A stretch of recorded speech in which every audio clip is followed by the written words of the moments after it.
So this is lesson 6.1b, and by the way, this is the last chapter for this semester, so we've got a few lessons to go and we'll be done.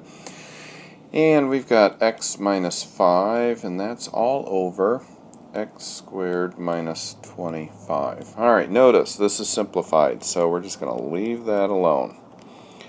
And notice this is a group. Because there's a plus or minus sign between the x and the 5, we can't split those up. Alright, this here, difference of two squares, x plus 5 and x minus 5. Not really too difficult there. Cancel that with that, and we're left with nothing on top. Whenever you're left with nothing on top, remember there's an assumed 1. We always have that place marker there, and we get that for an answer. Okay, so let's do number 7, x cubed plus y cubed over x squared minus y squared. Okay, so let's move this up, and so I have some room to work here. So there's our problem. Alright, we're going to begin by factoring the numerator, and if you remember in one of your other lessons, this is called the sum of two cubes. And when you do the sum of two cubes, I'm just going to write it here because you should be able to look back in your notes and know that the formula here, you're just plugging things in. Okay? And the bottom is going to be the difference of two squares, x plus y and x minus y. Okay? It is not x minus y, the quantity squared. That is completely different. Alright, so once you're at that point, you can cancel that, and you're left with that there. And once you're left with that, you are all done. Okay, so let's jump to the next section here. The next section has to do with ratios in 6.1. And once we do ratios, we'll be done.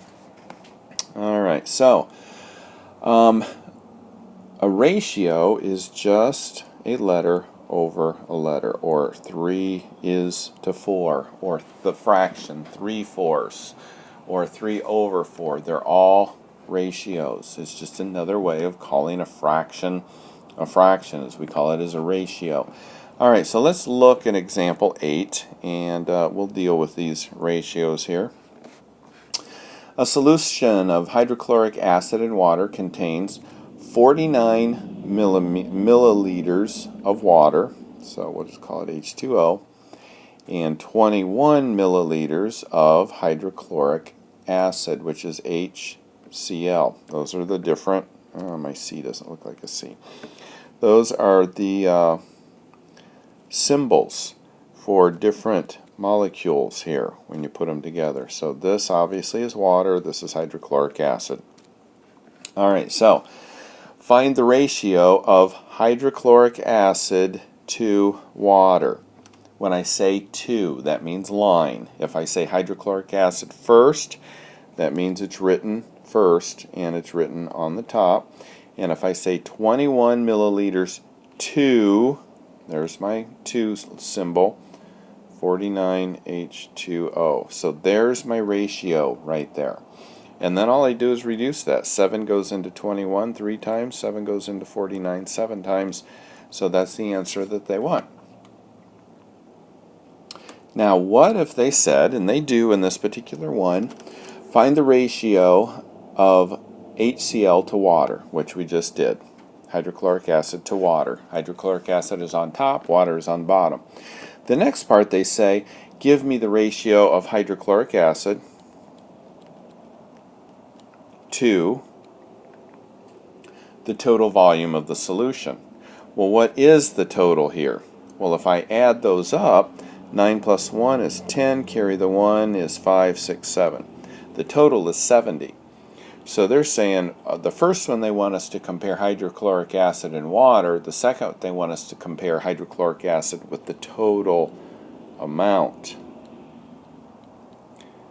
And then we'll reduce that. So 7 goes into 21 3 times, 7 goes into 70 10 times, and that's our ratio of hydrochloric acid to the total amount. So make sure when you're doing these that you read so that you make sure that you're giving them the right information.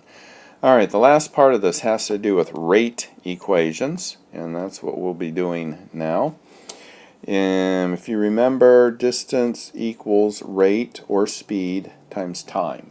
Okay, so the distance, the length, how far something is, equals how fast you're going times how long it takes. So if you are going at 60 miles an hour and it takes you 2 hours, you go 120 miles. Okay?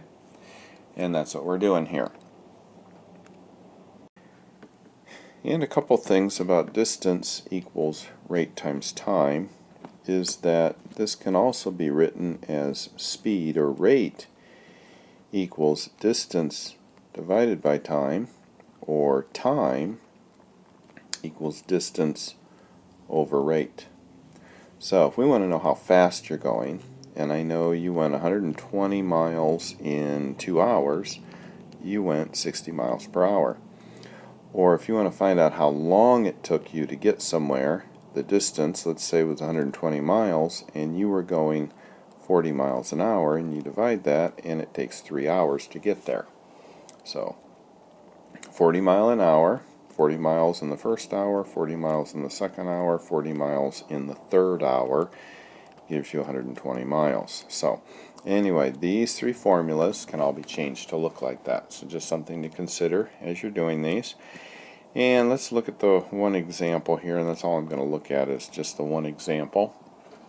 Forest chairlift at the North Star Ski Resort in Lake Tahoe is 5,603 feet long. So the distance is 5,603 feet. That's almost a mile.